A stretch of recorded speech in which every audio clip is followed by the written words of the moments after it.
Yena Tasmai Shri Gurave Namaha. Jai Shri Krishna Chaitanya Prabhu Nityananda Shri Advaita Gadadara Shivasadi Gaura Bhaktavinda. Hare Krishna Krishna Krishna Hare Hare, Hare Rama Rama Rama Hare Hare. Mukam karoti vācānam pangam langate girim yat kripatamaham vande Shri Guru Deen Taranam Paramanandam Madhavam.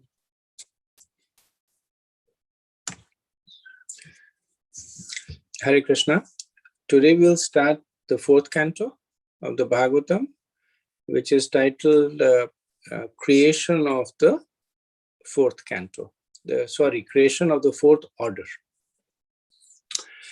So last time we did a summary of the third canto, and we'll start with the highlights of the fourth canto, kind of an overview, so that when we read it, we will get a general lay of the land.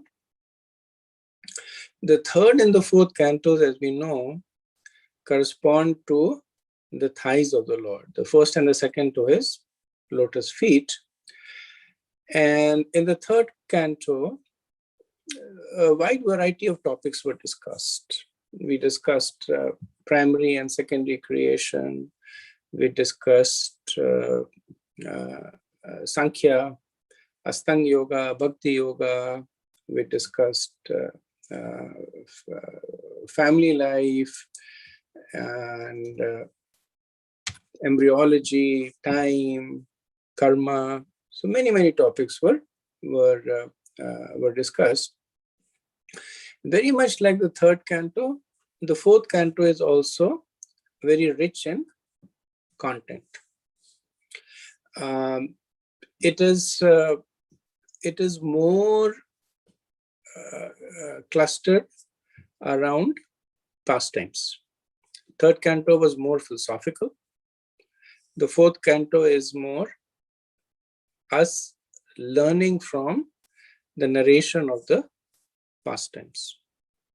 So we will see the description of great personalities in this canto, like Lord Shiva, Suniti, Dhruva Maharaj, Narad Muni, Anga, Prithu, Prachaitas, who demonstrate by their personal conduct and realizations the exemplary qualities of a devotee. And then we will also see unfavorable qualities from personalities like Daksha, Suruchi, Vena, Indra, and Prachina Bahadi. And then we will also see transformations, the transformative power of Bhakti. There are also wonderful prayers in this canto, prayers by Dhruva Maharaj and prayers by Prithu. There is the Rudra Gita in this, which is recited by the Prachaitas.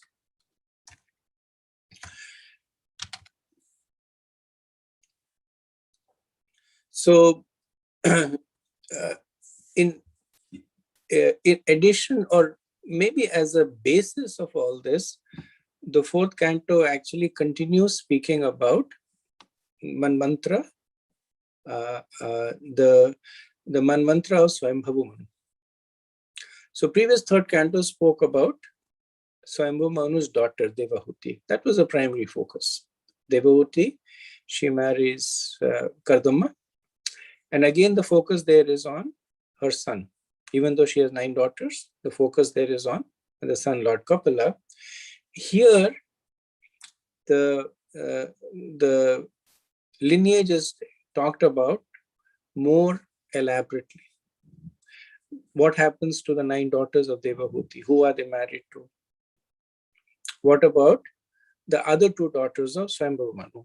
So we know that Swayambhavu Manu had 3 daughters, Akuti, Devahuti, and Prasuti. And we will see what happens to Akuti and Prasuti, their lineage. The famous pastime of Lord Shiva, Daksha, and Sati appears in this. The Canto also describes the lineage of adharma, irreligion. So,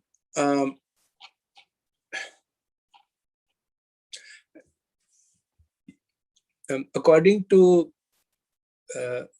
the VIHE course material, one can consider the fourth canto to be an expansion of 4 verses from the third canto. So, in the third canto, Lord Kapila, in the 29th chapter, he speaks about 4 kinds of bhakti. So in 329.8, he says that devotional service executed by a person who is envious, proud, violent, and angry, and who is a separatist, is considered to be in the mode of darkness. This devotional service will be illustrated by the discussing the pastime of Daksha. Then verse 9 says that the worship of deities in a temple by a separatist with a motive for material enjoyment, fame and opulence is devotion in the mode of passion. And this will be demonstrated by Dhruva Maharaj. Then verse 10 says that when a devotee worships the personality of Godhead and offers the results of his activities in order to free himself from the inebrities of fruitive activities, his devotion is in the mode of goodness. And this will be exemplified by Maharaj Prithu. And then finally, verses 11 and 12 say that the manifestation of unadulterated devotional service, when one's mind is at once attracted to hearing the transcendental name and qualities of the Supreme Personality of Godhead. I can't do it, sorry. I'm in the middle of the lecture.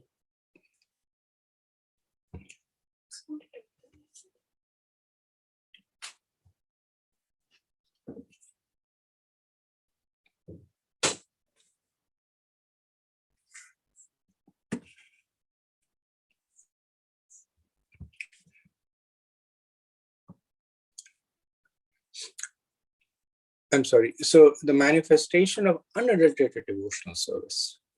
And this is Bhakti and Shuddha Sattva. And we will see this in the Prachaitas under the guidance of Lord Shiva. So the fourth canto is a very, very interesting synthesis of narration of pastimes, of lessons that are learned, continuation of the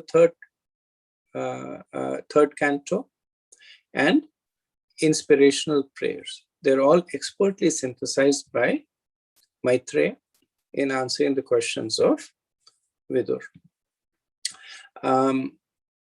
I've also sent a list of tables to Prem Kishore Prabhu, and these essentially, because a part of the canto talks about the genealogy, which essentially is just information that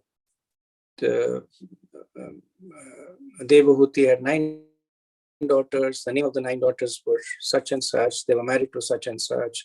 Their progeny was such and such. So it's mostly information that is given. We'll go through the verses, of course, but it's sometimes easier to just see it compiled in a table. So we begin with the first verse, 411.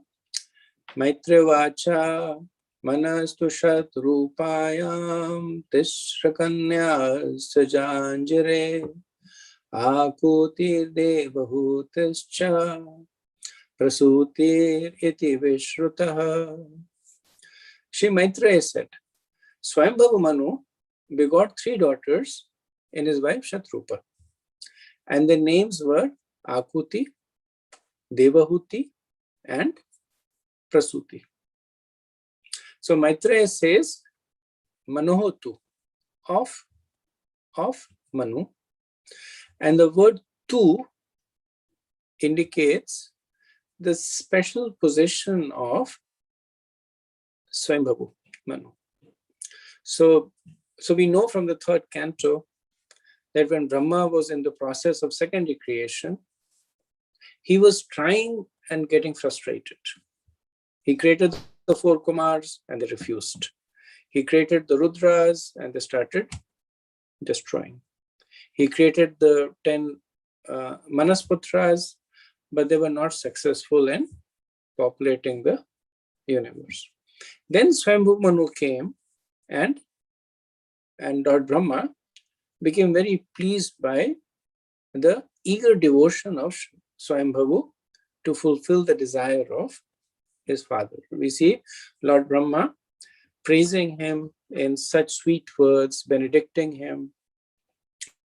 So the Manu too indicates this, that Swayambhavu Manu was specially dear to Lord Brahma. In the third canto, and this is in chapter 21, Vidur had asked Maitreya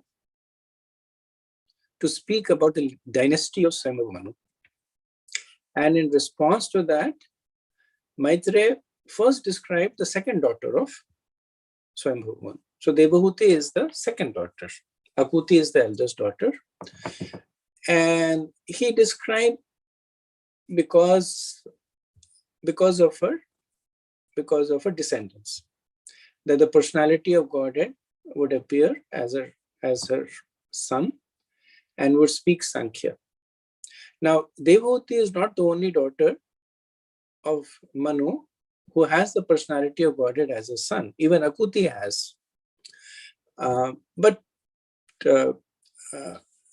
because Maitreya wanted to manifest Sankhya, which also sets a basis of understanding these pastimes better, he focuses first on Devahuti.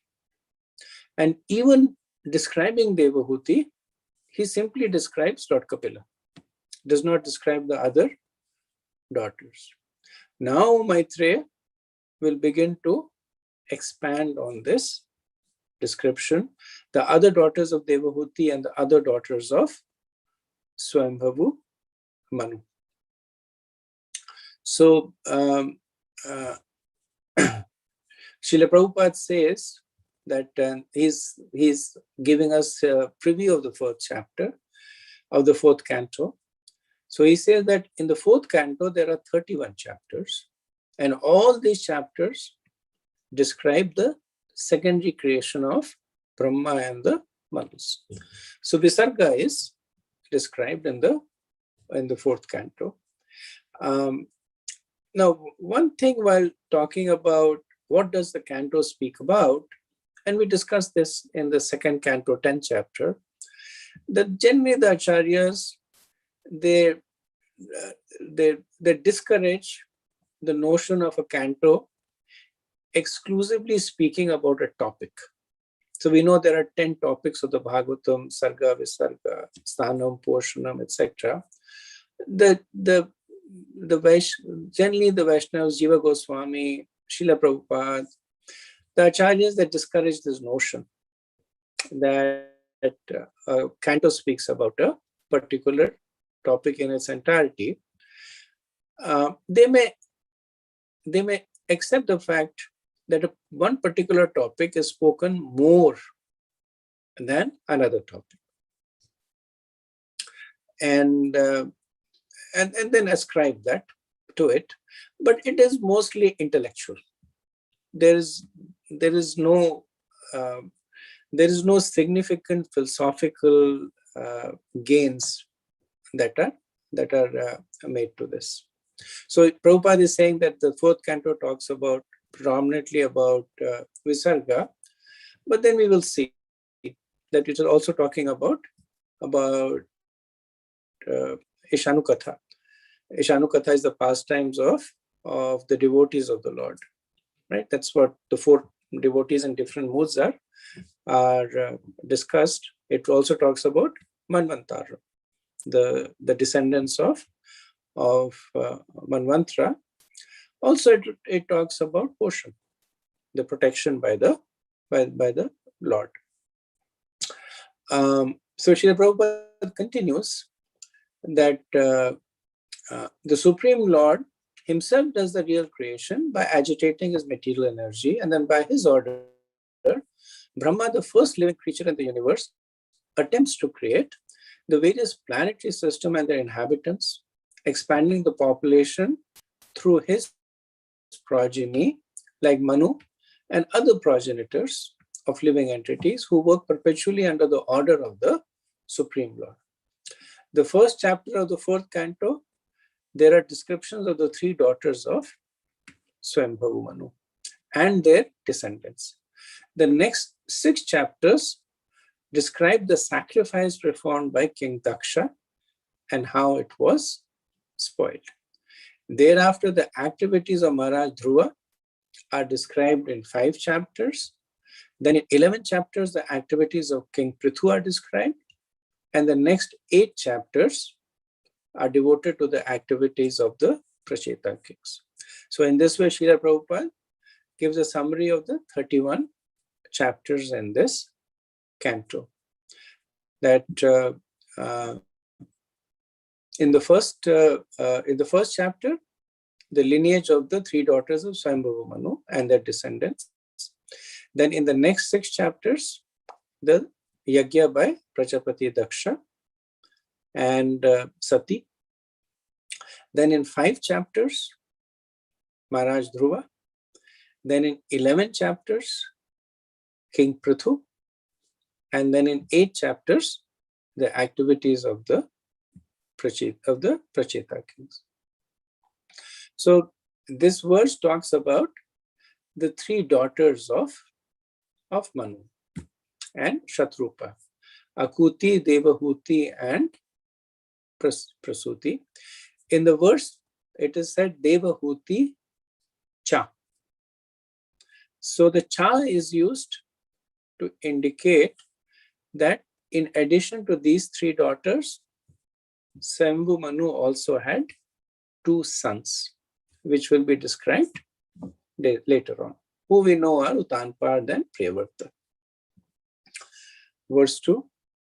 Akutim ruchaye prada api brahmatmatim nripaha putrika dharmam ashritya shatrupa shatrupa anumoditaha. Akuti had 2 brothers, but in spite of her brothers, King Swayambhavu Manu handed her over to Prajapati Ruchi on the condition that the son born of her be returned to Manu as his son. This he did in consultation with his wife, Shatrupa. So Maitreya says, Shatrupa Anumodita.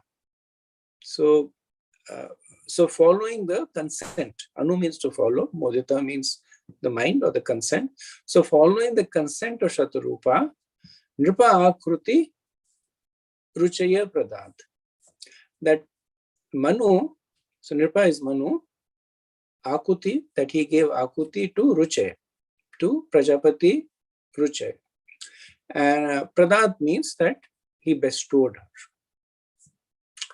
Then Putrika Dharmam Astriya, taking shelter of Putrika Dharma. What this Putrika Dharma is, we'll discuss. Api Bhratrat Matim, even though Akuti had brothers. So Putrika Dharma is essentially a process by which a person who does not have sons, he adopts the son of his daughter as his own son in order to establish his lineage and also for the inheritance of his property. So Swayambhavu Manu took shelter of this Putrika Dharma, telling Prajapati Ruchi that when my daughter has a son, I will adopt that son and he will be my son. Even though, so api, Ratra means, even though Swayambhu Manu had sons. So the reason is because Swayambhu Manu knew that the personality of Godhead would appear as the son of Akuti. And he wanted to have the Lord as his son. Now he also knew that the personality of Godhead would appear as the son of Devahuti. And he did not put that request over there. And one can understand that all this is being done according to the desires of the Lord. And another reason that will manifest later on. Prabhupada says that Manu is the lawgiver of mankind. And since he personally executed the Putrika Dharma, we may accept that such a system may be adopted by mankind also. Thus, even though one has a son, if one wants to have a particular son from one's daughter, one may give one daughter in charity on that condition. That's the opinion of Srila Jiva Goswami. Verse 3. Prajapati sa bhagavan ruchestasyam ajijana mithunam brahma varchasvi pramena samadhina. Ruchi, who was very powerful in his Brahmanical qualifications and was appointed one of the progenitors of the living entities, begot one son and one daughter by his wife Akuti. So, pramena samadhi. So, by intense concentration, Prajapati sa bhagavan ruchis brahma varchasvi. This is a description of Prajapati Ruchi, that he is called Bhagavan because of his exalted position, and Brahma Varchasvi. When Prabhupada comments that Brahma Varchasvi is very significant, because Ruchi was a Brahman and he executed the Brahmanical duties very rigidly. As stated in the Bhagavad Gita, the Brahmanical qualities of control of senses, control of the mind, cleanliness within and without, development of spiritual and material knowledge, simplicity, truthfulness, faith in the Supreme Personality of Godhead, etc. So these are all described in chapter 13, verses 8 to 12. There are many qualities which indicate a Brahmanical personality, and it is indicated that Ruchi followed all the Brahmanical principles rigidly. That is why he is specifically mentioned as Brahma Varchasvi. So, what did he do? Tasyam Ajijanat. So, he begot in Akuti. Tasyam is pointed, basically it means her, but because the previous verse spoke about Akuti, one can understand that the her points to Akuti. Mithunam. Mithunam is two children of divine splendor. Verse 4. Yasta Purusha Sakshat Vishnu Yagya Swarupadrak Yastri Sadakshina Bhute Amshabhutanapayani. Of the two children born of Akuti, the male child was directly an incarnation of the Supreme Personality of Godhead, and his name was Yagya, which is another name of Lord Vishnu. The female child was a partial incarnation of Lakshmi, the goddess of fortune, the eternal consort of Lord Vishnu. So, Yasatya Purusha Sakshat Vishnu. That the Purusha, that the male child was Sakshat Vishnu. Vishnu Yagya Swarupadrak. Yagya Swarupadrak. So in the form of Yagya. Yastri sa dakshina bhuter. And the female child, Stri, was Dakshina. Her name was Dakshina Amshabhuta Anapayani. So Anapayani is another name of Lakshmi Devi.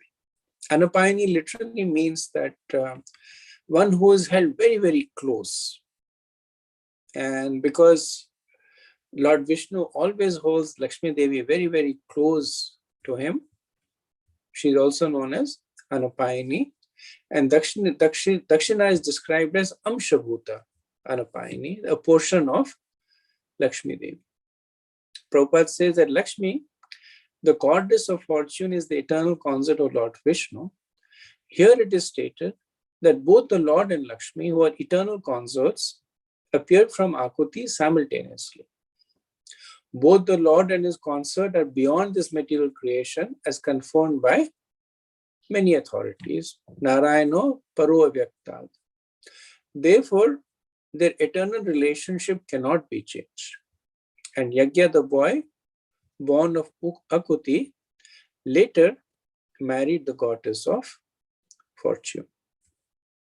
So, at one level, it may seem a little surprising that both Yagya and Dakshina are born of the same parents and are therefore brother and sister, and they will later marry each other. But Srila Prabhupada and the Acharyas clarify that nobody can be the Lord's father. Nobody can be the Lord's mother. So when the Lord descends, he simply uses them as a means to descent. So the eternal relationship of Lord Vishnu and Lakshmi Devi is that of that Lakshmi Devi is the consort of Lord Vishnu. That relationship cannot be impinged by a material consideration. We see the same thing happen in the case of Swambhuva Manu and Shatrupa, that they were both produced at the same time by the meditation of Brahma. But there also it is clearly said that a man and a woman appeared. So in one way they can be considered as brother and sister, but they simply manifested through Brahma. So they cannot be considered in a conventional way. Similarly, later on we'll see that from the body of King Vena, Prithu and Archi will be born.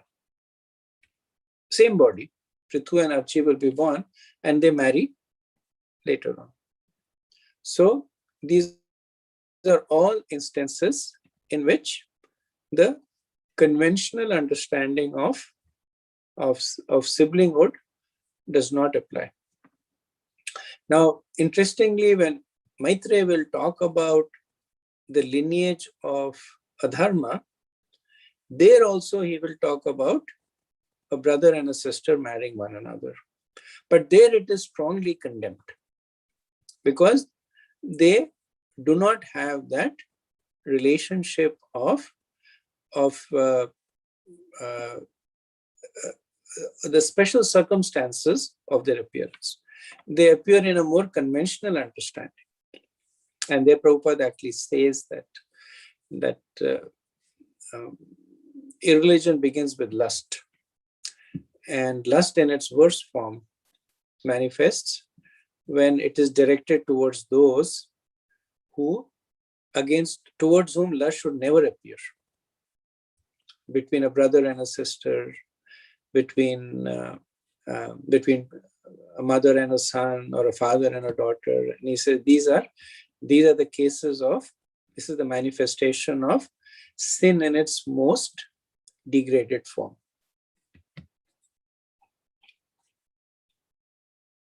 Verse 5. Anyane swagraham putrya putram vitarochisham swambhuvo mudayukto ruchi jagra dakshinam. Swayambhava Manu very gladly brought home the beautiful boy named Yagya. And Ruchi, his son-in-law, kept with him the daughter Dakshina. So Swayambhavu Mudayukto. Mudayukto means Swayambhavu with great happiness, Anyane, bought Putraya Putram. Putriya is daughter, Putram is the son. So bought the son of his daughter Swagraham to his own house. And Ruchir Jagraha Dakshina. And Ruchir kept Dakshina. So this is another reason, because later on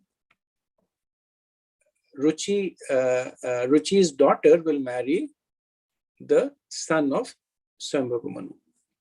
Even though he is the son of Ruchi, Yagya, but because he gets adopted by Swayambhavu Manu, then as per the rules and regulations of the Vedas, he is now to be considered as the son of Swayambhavu Manu. And this we see even much later on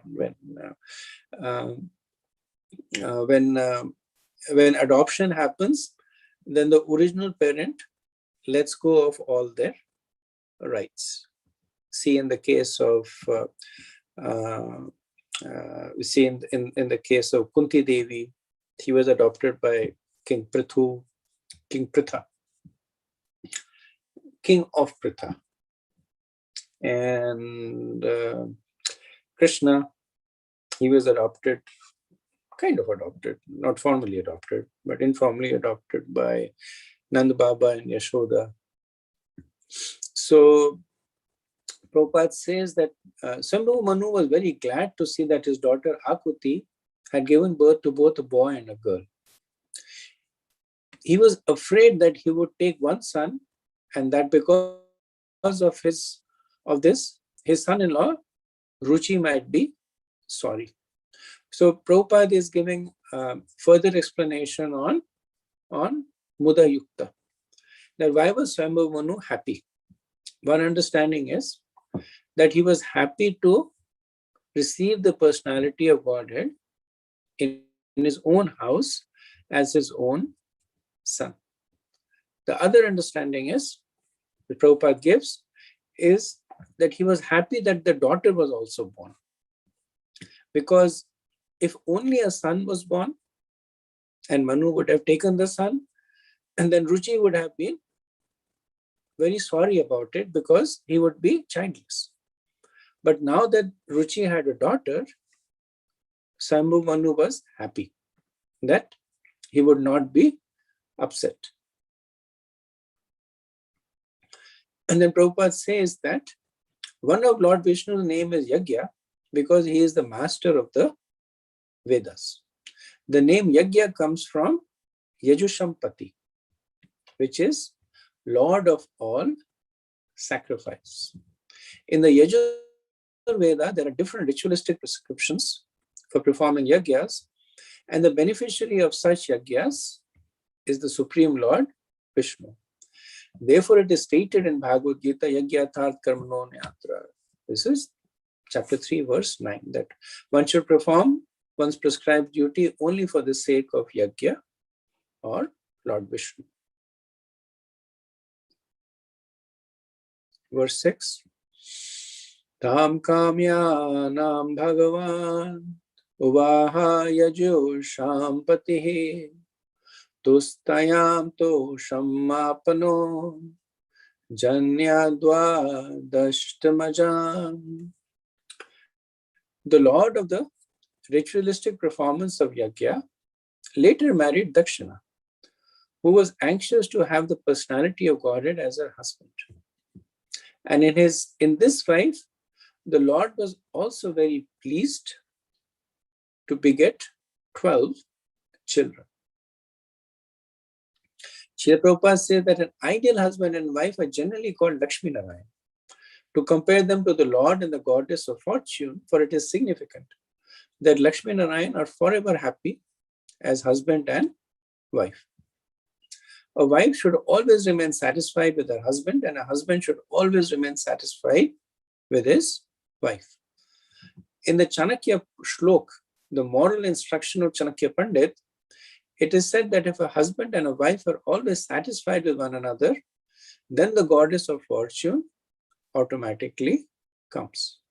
In other words, where there is no disagreement between husband and wife, all material opulence is present and good children are born. Generally, according to Vedic civilization, the wife is trained to be satisfied in all conditions, and the husband, according to Vedic instruction, is required to please the wife with sufficient food, ornaments, and clothing. Then, if they are satisfied with their mutual dealings, good children are born. In this way, the entire world can become peaceful. But unfortunately, in this age of Kali, there are no ideal husbands and wives. Therefore, unwanted children are produced, and there is no peace and prosperity in the present day world. Nice word Srila Prabhupada writes about. So you notice that there is no mention of Krishna over here.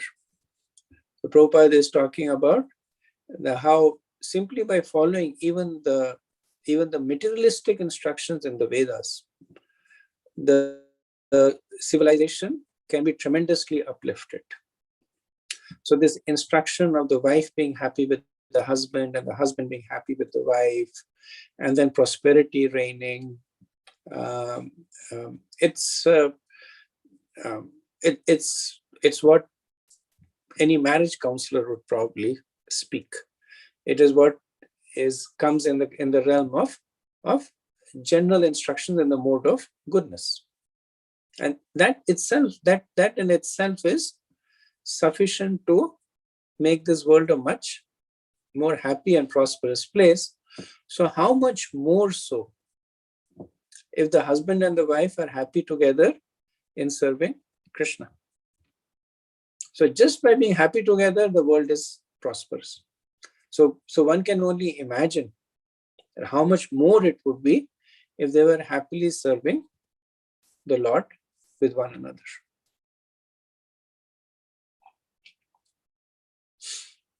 Okay, verse 7. Tosha pratosha santosho bhadra shanti dashpati idma kavir vibhuhu swanaha sudevaro chanodvishat. The 12 boys of Yagya and Dakshina are named Tosha, Pratosh, Santosh, Bhadra, Shanti, Idaspati, Idma, Kavi, Vibhu, Swana, Sudev, and Rochan. So sometimes people consider that based on the names, so Dakshina also means to give in charity. Specifically, Dakshina is given to priests when they perform Yagya. So sometimes people say that this also indicates that Yagya and Dakshina should always go hand in hand.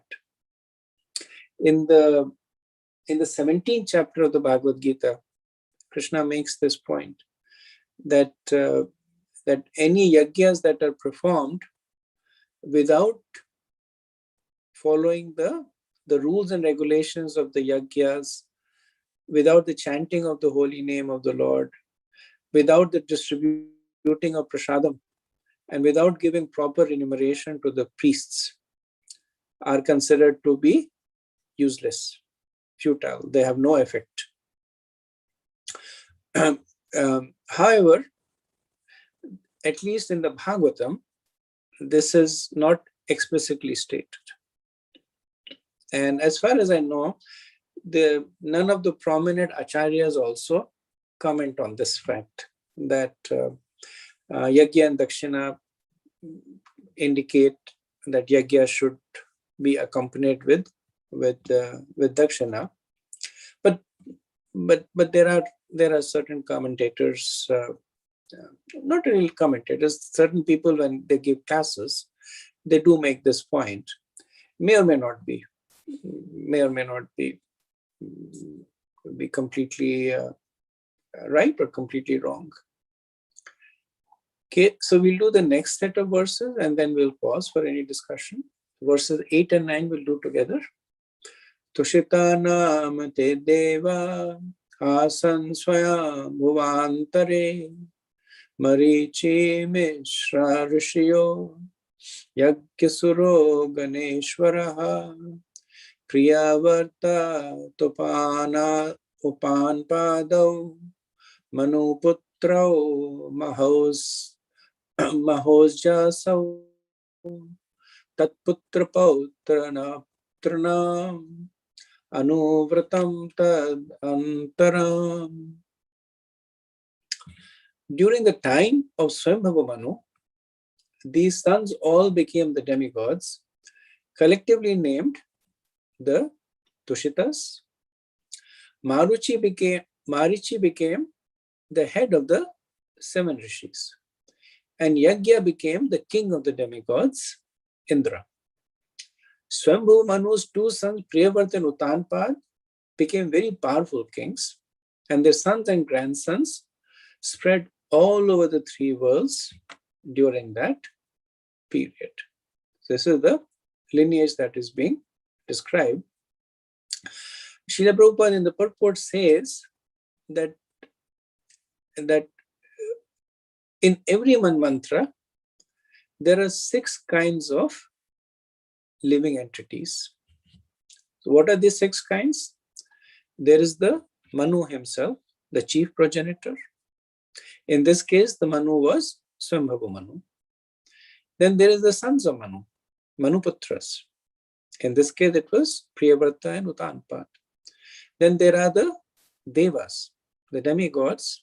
In this case, it is the Tushitas, the son of Yagya and Dakshini. Then there are the Sureshwaras. The Sureshwara is Indra, the king of the demigods. And in this case, it's Lord Yagya himself who took the possession of Indra. So it is said that in certain manvantras, the Lord himself becomes Indra. Sometimes if there is no qualified jiva to take the possession, and sometimes because the Lord desires. So in this case, we see that the Lord himself takes the possession of Indra, Lord Yagya. Then the 5th entities are the Saptarishis. And here it was Marichi and the others. And the 6th are the Amsha avatars. So Amsha avatar is a special incarnation of the Lord that presides over the Manvantara. And in that case, it was Lord Yagya himself. So he did essentially double duty. He was the Manvantara incarnation and he was also Indra.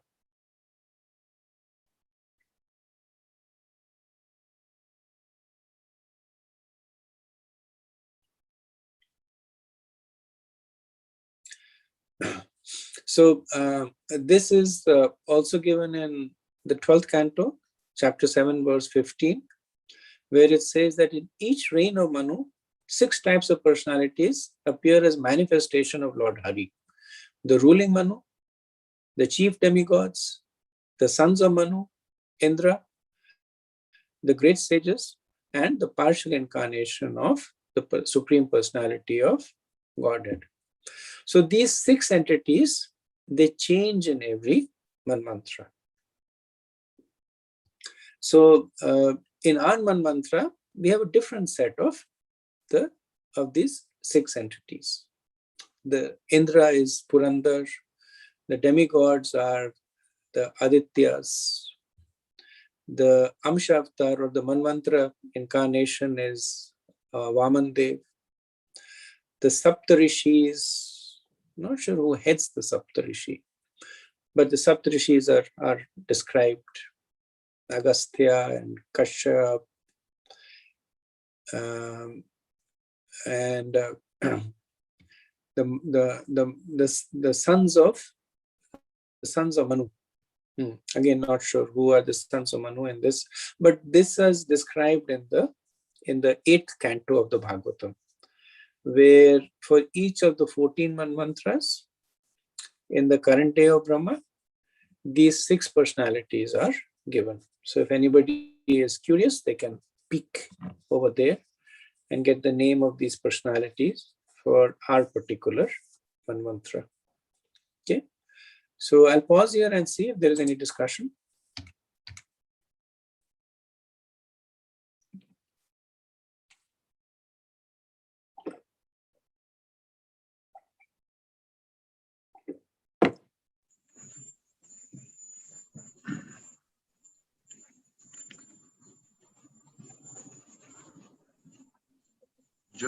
Just Hare Krishna, just one observation. In these beginning verses where Ruchi and Akuti, and they give birth to Yagya and Lakshmi, and then you quoted also Prithu and Archie coming from the body of King Vena, and they were like brothers and sisters, and so, just to think out, just thinking out loudly. I'm thinking whenever the Lord appears, although He is not, let's say, governed by social conventions and like that. And you made a very valid point, quoting from the Acharyas, that the Lord has, no one is the Lord's mother and father. I mean, philosophically, it's very, very clear. But I'm thinking that I'm thinking that whenever the Lord comes, He sets the perfect example, the proper example, just like when Krishna appeared in Dwarka, he rose. I mean, he didn't have to meditate, he didn't have to rise early, but he did all that just to set the proper example for everyone to, just to set the example of, for us, for grihastas and like that. So I'm thinking that, these references you give, and especially with Jajna and Lakshmi,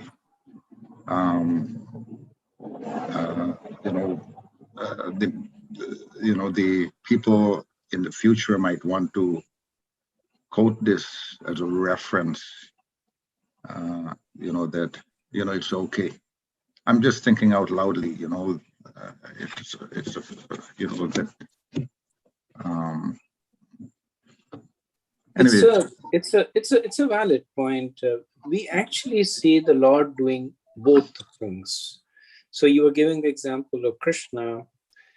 So when Krishna was a grihastha, he was strictly following all the Vedic injunctions. When he was in Vrindavan, he was strictly not following all the Vedic injunctions. He was consorting with the wives of other men, and many wives, many women at the same time. So Srila Prabhupada mentions, the Acharyas mention that Krishna could have arranged the pastime differently, and as in the Lord's case, each action has more than one explanation. One of course is that he wanted to demonstrate the parikaya bhav of his devotees, that they transcend morality to serve him. But Prabhupada says Krishna also does that to show that as the personality of Godhead, he is beyond all such rules and regulations. That one should not make the mistake of judging him by conventional rules. Prabhupada says that is the reason he picked Govardhan. He could have negated the situation in so many ways. He could have just by sankalpa, he could have stopped everything. But he does something that shows a superhuman effort. That how can a child of 7 years on the little finger of the left hand pick up a whole mountain? But he did. And when we look at it, we say, okay, he's God. He can do whatever he wants. In this case, I haven't read a lot of commentary or discussion about this particular aspect. Krishna's Leela and Vrindavan, as we are also well aware of, there's a lot of discussion about every action of Krishna, why he steals, why he has these conjugal pastimes, why he lies. There's a lot of analysis and discussion. Here I have not seen, but the same philosophical concepts can be applied. That when the Lord is always the Lord. When he comes, he is. If he chooses, he can set an example, and if he does not, he is beyond all the constraints that are applicable for us. So the lesson for us is that we should not imitate the Lord, but we should follow in the instructions that he specifically gives for us. That's one way to understand it.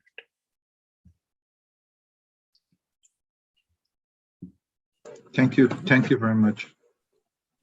Thank you. Okay. Any other thoughts, comments? Hare Krishna Prabhu. Oh, Haribol Vikrant Prabhu. Haribol Venugopal Prabhu. Sorry. No, it's fine. Prabhuji, in the beginning you mentioned about Lord Brahma, how his focus or his main focus of service was to populate the universe. And then there were different personalities like the Kumaras, the Rudras. They all were not totally in alignment with that. So that's how he shows some more special favor to Swayambhu Manu, if my understanding is correct. So I was just reflecting how in any sort of environment where there is some authority and some sort of primary goal, there are so many people associated, but there is always some, when there is total alignment with the immediate focus, which was to get going on progeny.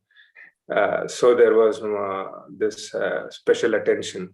So we see that at various levels, from home or community or organizations or countries.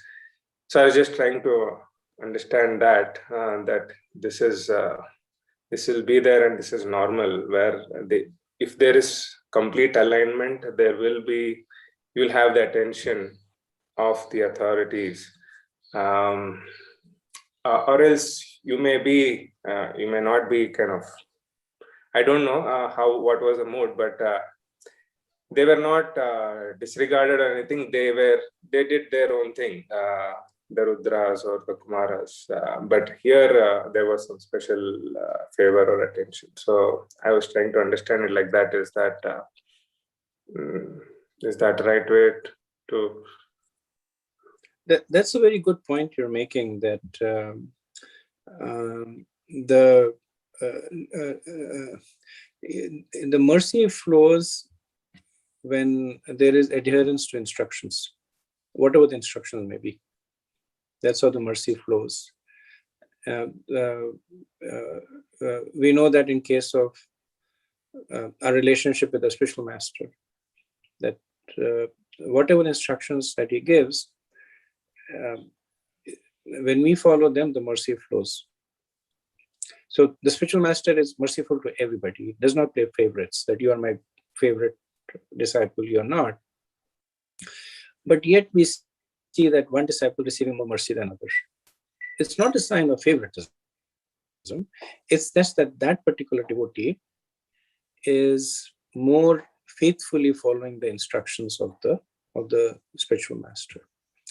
And we see that in this case also. That Brahma's service given to him by Krishna was to populate the universe. And that's the service that he was giving to his own disciples / children.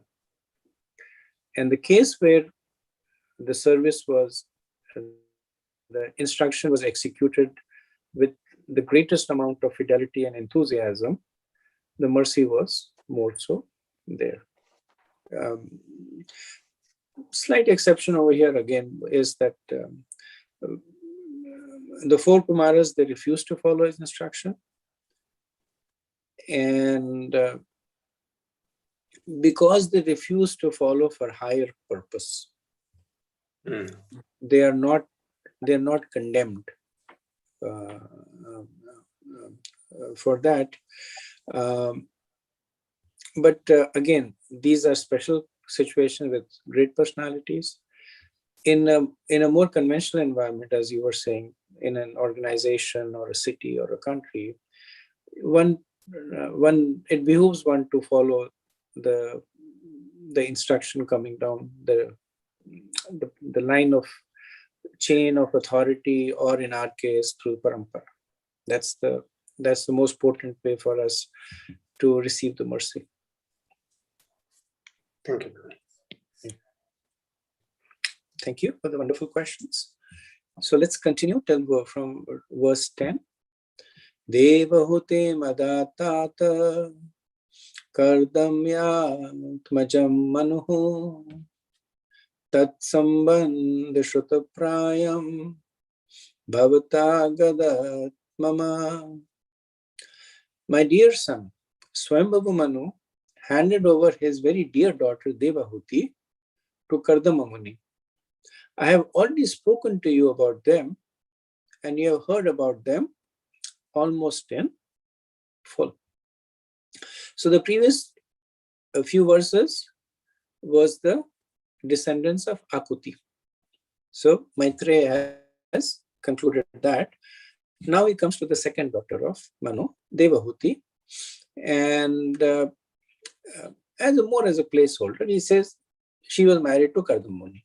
And then he says, I have already spoken to you about it, which he has in the 3rd canto. So he says, Shrutta Prayam, that you have heard almost everything about them. So he says, Shrutta Prayam, to acknowledge the fact that he has yet to speak about the daughters of Devahuti. So he has spoken about Lord Kapila. He mentioned the daughters, that she had 9 daughters, but nothing more than that. So he said, you have heard almost everything. Whatever you have not, I will speak to you now. Verse 11.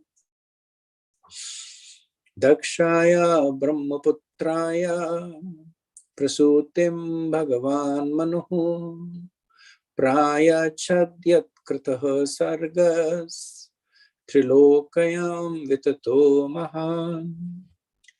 Swayambhavu Manu handed over his daughter Prasuti to the son of Brahma named Daksha, who was also one of the progenitors of the living entities.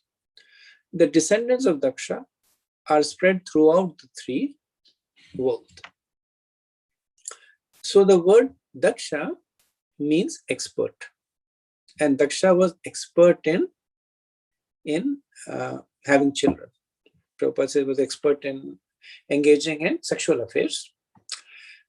So Daksha, through his marriage with Prasuti, will have 16 daughters. And the youngest of the daughter is Sati. who will marry Lord Shiva. And that pastime is described in 5 chapters later on. So actually, there are 2 Dakshas, or more accurately, Daksha appears twice. So the first Daksha is mentioned over here, that this is the Manasputra of Brahma, that through the meditation of Brahma, Daksha appeared. Daksha accepts Prasuti as his wife, and he has 16 daughters.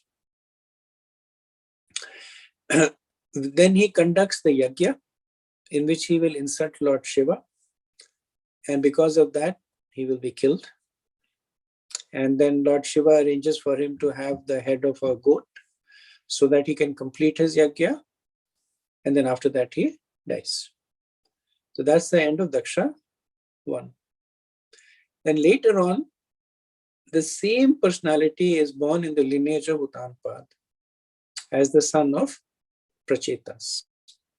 Towards the end of the 4th canto, we'll see the Prachaitas, and they are descendants of Uttanpad, descendants of Dhruva, descendants of Maharaj Prithu, and they marry Marisha. And by the union of all the Prachaitas and Marisha, Daksha too will be born. And Daksha too will spend 3 manvantras performing austerities to please the Lord. He chants the Hamsa Bhuya prayers to please the Lord for 3 manvantras. And then in the 6th manvantra, he will marry Akshini.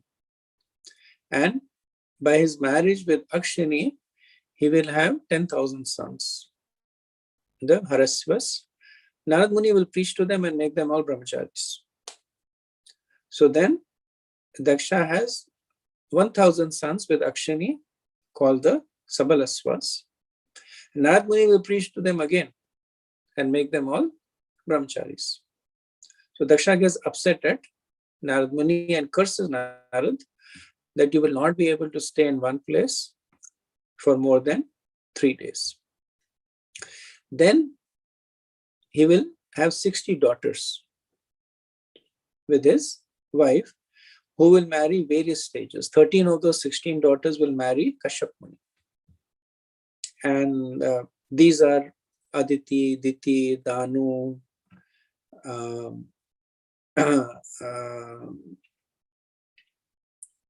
who are the other daughters? Vanita, then and so on. So there are 13 daughters that are amongst the 60, and the other daughters are married to other Prajapatis. And through them, many species are actually created. Birds are created through snakes are created, the demigods are created. So sometimes it becomes a little confusing about the pastimes of Daksha, just because he's appeared twice. But here we can understand it from a wider perspective, that there are the same personality appears twice. First time in the first mantra, and then he appears again, but then he lives for a very long time, performs austerities for 3 mantras. And when the Lord appears, then because he's materially oriented, he basically asks for this benediction to have children. And may I have a lot of children. That's what the Lord gives him. So this is described more elaborately in the 6th canto of the Bhagavatam, specifically in the 6th chapter. Verse 12. Ya kardam sutaha prokta nava brahm rishipatnayaha tasam prasuti prasavam prochamanam nibodhame. You have already been informed about the 9 daughters of Kardam Muni, who were handed over to 9 different sages. I shall now describe the descendants of these 9 daughters. Please hear from me. So Maitreya is now back to Devahuti. So he described Prasuti, and he described Akuti. Akuti married Ruchi, had Yagya and Dakshina, and Yagya and Dakshina married. They had the 12 Tushitas who became the Devas. Lord Yagya occupied the position of Indra in the Manvantara avatar. Then Prasuti's dynasty, he will speak more later on. Here he wants to complete the description of Devahuti. He says, I've already spoken, I'll speak a little bit more about it. Next verse. Patni Mari Chestukala Sushuve Kardamatmaja Kashyapam Purimanam Cha Yayora Puri Tam Jagar. Kardam Muni's daughter Kala, who was married to Marichi, gave birth to 2 children whose names were Kashyap and Purnima. Their descendants are spread all over the world. Verse 14. Purnima Suta Virajam Vishwagam Cha Parantapa Devakulyam Hare Pada Sauchadya Bhut Shariddivaha. My dear Vidur, of the 2 sons, Kashyap and Purnima, Purnima begot 3 children, namely Viraj, Vishwa, and Devakulya. Of these 3, Devakulya was the water which washed the lotus feet of the personality of Godhead, and which later on transformed into the Ganges of the heavenly planet. So of the 2 sons of Marichi, Kashyap tends to be more famous because he has many more descendants. Purnima is mentioned over here as the brother of Kashyap, and he had 3 daughters. And Devakulya is the name of Ganges, or the presiding deity of Ganges.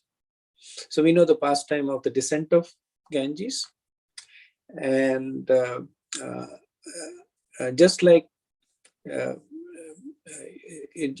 different positions have different people occupying it, one can understand that in this particular manvantara, the position of Ganges is occupied by Devakulya. Prabhupada says that an elaborate description of these descendants will be given in the 6th canto. It is also understood herein that Devakulya is the presiding deity of the river Ganges, which comes down from the heavenly planet to this planet and is accepted to be sanctified because it touched the lotus feet of the Supreme Personality of Godhead, Hari. Verse 15.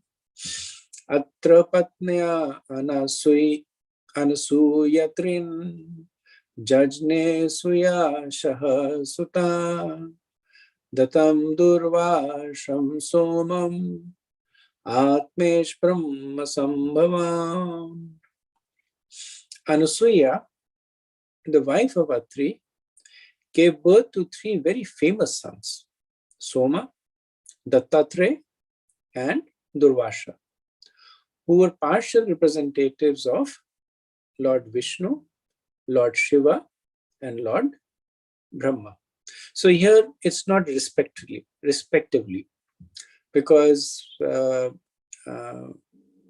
Durvasha is actually the representative of expansion of Shiva, Soma is the expansion of Brahma, and Dattatreya is that of Lord Vishnu. Then Prabhupada Maitreya clarifies in the remaining part of the verse, Soma was a partial representation of Lord Brahma, Dattatreya was a partial representation of Lord Vishnu, and Durvasha was a partial representation of Lord Shiva. So Srila Prabhupada comments that in this verse we find the words Atma Isha Brahma Sambhavan. So Isha points to Lord Shiva, and Brahma, of course, points to Brahma, and Atma points to Lord Vishnu. So Prabhupada says Atma is not in the category of the demigods or living entities because he is Vishnu. Therefore, he is described as Vibhinamsha Bhutana. The super soul Vishnu is the seed-giving father of all living entities, including Brahma and Lord Shiva. So Prabhupada points that the word Atma over here does not point to Jiva. Atma, as you know, it has many meanings contextually. Atma can point to the self, the gross body, can point to the self-subtle body, can point to the spiritual body. Atma can also point to Paramatma. Atma can also point to Lord Vishnu. Contextually here, Prabhupada says that Atma is pointing to Lord Vishnu because he has been described as Vibhinamsha Bhutana, that he is the source of the jivas, are the Vibhinamshas. The incarnations are the Swamshas. So because he is the source of the Vibhinamshas, one can understand that Atma is pointing to Lord Vishnu. Prabhupada says that another meaning of the word Atma may be accepted in this way. The principle of who is the super soul in every Atma, or one may say the soul of everyone, became manifested as Dattatreya. Prabhupada here is saying that Atma, one can understand from the word Paramatma, that because the Lord is present as the super soul in every jiva, he can also be called Atma. Therefore, the word Atmesha Brahma Sambhavan indicates that Dattatreya was directly the part and parcel of Vishnu, whereas Durvasha and Som were part and parcels of Lord Shiva and Lord Brahma. Okay, verse 16. Vidurvacha atredgreshvara shrestha stityutpatyantahetaha kinche chike shavo jata etadakhyai me guru. After hearing this, Vidur inquired from Maitreya, my dear master, how is it that the three deities, Brahma, Vishnu, and Shiva, who are the creator, maintainer, and destroyer of the whole creation, became the offsprings of the wife of Atri Muni? So Vidur, he frames this question saying, Chikitshava Jata, that how is it that they desire to appear? So Vidur is a spiritually advanced person. So he's also asking the questions in the proper mood. He's not saying that how did they appear, or how did they become the children of Atri and Anasuya. He's saying that Chikirshva Jata, indicating that they appeared because of their own desire and for the purpose of their own lila, they appeared. So Prabhupada says that the inquisitiveness of Vidur was quite fitting, for he understood when the super soul, Lord Brahma and Lord Shiva, all appeared through the person of Anasuya, the wife of Atri Muni, there must have been some great purpose. Otherwise, why should they have appeared in such a way? And we'll see that because of this question, Maitreya will describe the appearance of these three personalities in greater details. Next verse, 17. Maitrivacha Brahmancho ditaha sasta Atri Brahma Vidambaraha Saha Patnya Yaya Vriksham Kuladrim Tapasi Stitaha. Maitreya said, when Lord Brahma ordered Atri Muni to create generations after marrying Anasuya, Atri Muni and his wife went to perform severe austerities in the valley of the mountain known as Vriksha. Verse 18. Tasmin prasunna stabaka palasashoka kanane Vairbi sravadbhir udgaste nirvindyayaha samantataha. In that mountain valley flows a river named Nirvindya. On the bank of the river are many Ashoka trees and other plants full of palasha flowers. And there is always the sweet sound of water flowing from the waterfall. The husband and wife reached that place. So this is the ashram of Atreya and Ansuya. Verse 19. Pranayamena samyamya manovarsha satatam munihi atishthade kapadena nirdvando nilabhojanaha. There the great sage concentrated his mind by yogic breathing exercise and thereby controlling all attachments. He remained standing on one leg only, eating nothing but air, and stood there on one leg for 100 years. So pranayamena.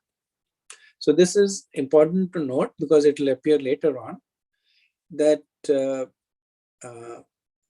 Atri, he was performing Astanga Yoga. Pranayama, as we know, is one of the angas of Astanga Yoga. So he was controlling his breath, samyamya, and he was controlling his mind, mana. So these are all angas of Astanga Yoga, and eating nothing but air, which means that he was only breathing. He was not eating or even drinking. And the austerity that he was performing was standing on one leg only. It's particular kind of an asana. And how long was he doing it? For 100 years. Very, very long time. Verse 20. Sharanam tam prapadyaham yaiva jagadishvaraha prajamatma samamayam prachatva iti chintayan. He was thinking, may the Lord of the universe, of whom I have taken shelter, kindly be pleased to offer me a son exactly like him. So he says that Jagadishvara. So as we know that Krishna has different categories of names. He has names that are dear to him. Names like Krishna and Ram that are very, very personal and dear to him. Then there are names that are in relationship with his devotees. Yashoda Nandan, Devaki Nandan, which are also intimate to him. Then there are names that talk about his prowess. Names like Visya Jagadishvara. So this is the Lord as the maintainer of the universe. Bhagwan, the person who is full of all opulences. Parameshwara, the Lord of all lords. So these are different kinds of names that are less personal, that are more in the mood of Aishwarya, that they are talking about the qualities of the Lord as opposed to a direct relationship with the Lord. So when we say names like Yashodanandan, then we are addressing the Lord in a very intimate way. That you who accepts Yashoda as his mother. So we are blending in the Vatsalya Bhav of his pure devotee. We are approaching the Lord through his devotee, through Mother Yashoda. We are acknowledging the fact that the Lord is a person. We are accepting the fact that the Lord, to please his devotees, accepts so many natures of relationships. So all that is blended into that name, which pleases the Lord. Names like Jagadishwar or Jagannath or Parameshwar, they're also pleasing. They're addressing to the opulence of the Lord, but less so. Now, in case of Atri Muni, he had even lesser understanding about the Lord. So he had a conceptual understanding that there is somebody who is managing this whole universe, somebody above Brahma. So Atri is the son of Brahma. So he knows there is somebody above Brahma who is managing this whole universe. So he's addressing him as Jagadishwara. So it's like sometimes we write a letter, and in the letter we say to whomever it may concern. And then we say that,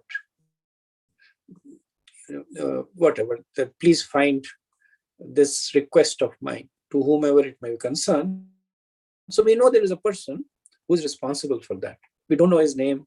We don't know his identity, but we know there is a person. There's a personality who is doing, who's sitting in that position. So we say to whomever it may concern. So Atri is in the same situation, that he wants to have a child. Now he says Prajam Atma Samam, that he says that I want to have a child like you. Now he does not say that I want to have you as a child, because he really does not have any Vatsalya Bhav. He does not have any sense of, because he does not know who the personality of Godhead is. So it's difficult to have a relationship without understanding identity. But he knows that there is somebody over there who's very powerful. I would like to have a child who is also like you. So Prabhupada, in this purport, he writes that it appears that the great sage Atri Muni had no specific idea of the Supreme Personality of Godhead. Now, this is a question that somebody might ask, that Atri was obviously not a small personality, right? He appears at the dawn of the creation of the universe. He appears from the mind of Brahma, and he's performing all these intense austerities. So one might think that I am nowhere close to Atri, but I know that Krishna is God. How come Atri didn't know that? And if Atri is conversant in the Vedic information, then don't all the Vedas point to Krishna? So how come he did not know there is Krishna? And Prabhupada addresses this. He says that, of course, he must have been conversant with the Vedic information that there is a Supreme Personality of Godhead who is the creator of the universe, from whom everything is coming. Yato va imami bhutani. Taittiriya Upanishad 3.1.1. The Vedic mantras give us information of the Supreme Personality of God.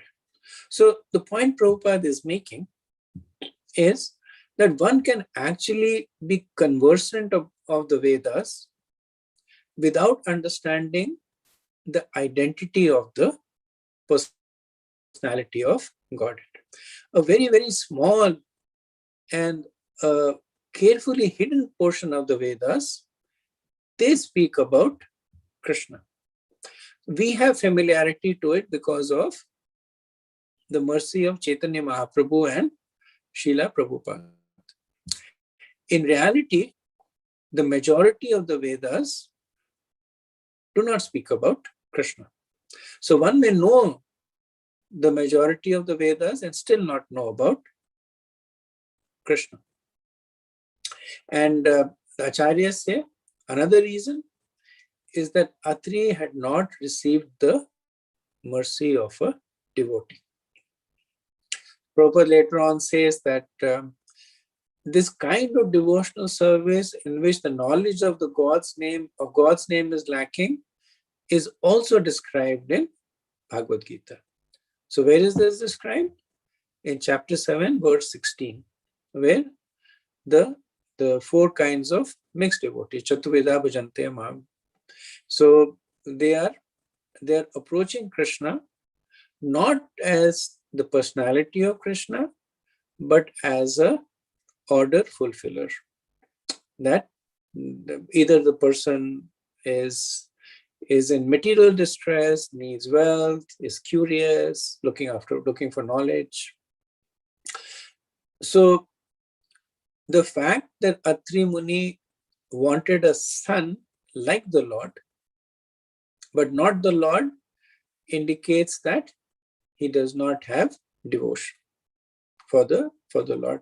Later on, we will also compare Atri with other personalities. So here we can compare Atri with Gajendra. So we know that Gajendra, he also in the Gajendra Moksha prayers, he also prayed without a clear conception of the Supreme Lord. So if you read the prayers, he has no idea who the Supreme Lord is. But he says, whoever you are, help me. There is this crocodile attached to my feet. Please help me. The difference is, so one may say that, but Gajendra got liberation.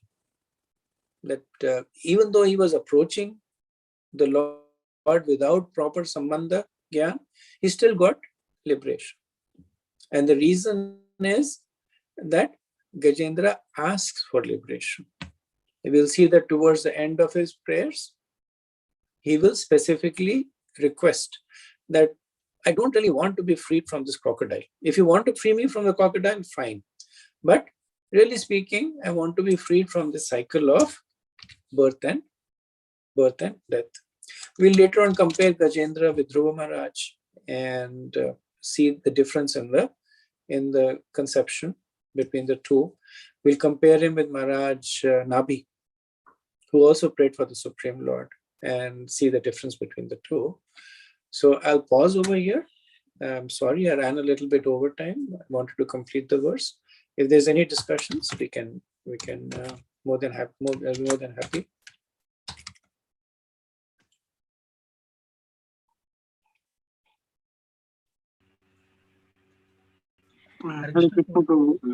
Sorry, Prabhu. Earlier, when Prabhu talked about the partiality, and Krishna also is partial.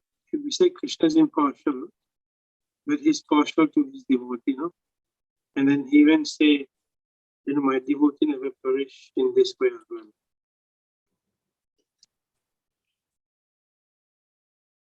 Yes, Prabhu, that's a good point. Thank you. And Krishna, he openly declares that as his quality.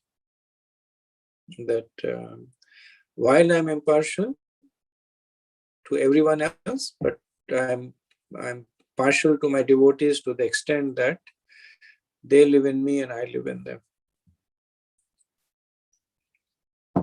Thank you, Prabhu. Hare Krishna, Prabhu. Prabhuji, so here, so if Atri Muni would have known that the Supreme Personality of Godhead is Krishna, then, and him desiring to have a son who is exactly like him, then would that have changed the desire to be not material? That would have. It's a good point. Like I said, when we later on see the praise of King Nabi, he also prays to the king, to the Lord, saying that I should have a son like you. Mood is his prayer is similar to Atri, but because he's more steeped in devotion, he actually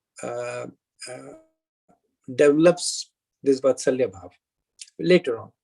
Because he also develops this mood, but already he has this mood of devotion. He prays, and then the Lord appears as Rishabdev, as his son. So we know that Abhiday and Prayojan, they are all predicated on Sambandha. And one should have a good understanding of the relationship, the proper understanding of the relationship. And according to that Sambandha Gyan, what you do will deliver a particular result. So this is a classic case that Atri was lacking the proper Sambandha Gyan. Now what he gets is non-trivial. Like he actually gets Lord Vishnu as a son, Tatatre. He does appear, and that's because of he's definitely a great personality. But nevertheless, he does not get bhakti. He does not get that sweet relationship of having the Lord as the child, because the understanding of the relationship was missing. So we will see this as we later on discuss more verses in this. Krishna Prabhuji, Prabhuji, like Atri and Anasuya, the lineage that comes from them, it is is Anasuya is daughter of Marichi, Prabhuji. That is how they are part of the lineage, Prabhuji. Anasuya is one of the daughters of Devahati. So I think Prem Kishore Prabhu has not sent out the document, but there's a document in which I have this tree with the lineage. There you can see clearly. Hare Krishna Prabhu, one more question about Ansuya. Is it the same Ansuya that we know in Ram Lila? Atri Muni as well? Which pastime are you talking about, Prabhu? In Ram, when Ram go to Banvas, he go and meet Ansuya, I think, and Atri Muni as well. Yes. Same pastime. Anasuya is famous as one of the satis. At one time, she stops the movement of the sun because of there's a pastime related to that, but she stops the movement of the sun in the universe. And Anasuya also gives instructions to Sita Devi on the conduct of an ideal woman. Mm-hmm. Thank you. Okay, so we'll end over here. Vancha kalpatarubhayaschet kripa sindhubhyev cha patitanam pavanebhyo vaishnavebhyo namo namah. Ananta Koti Vaishnavind ki jai, Srila Prabhupada ki jai, Jai Gaur Premanande, Hari Hari Bol. Hare Krishna. Thank you so much. Thank you. Hare Krishna.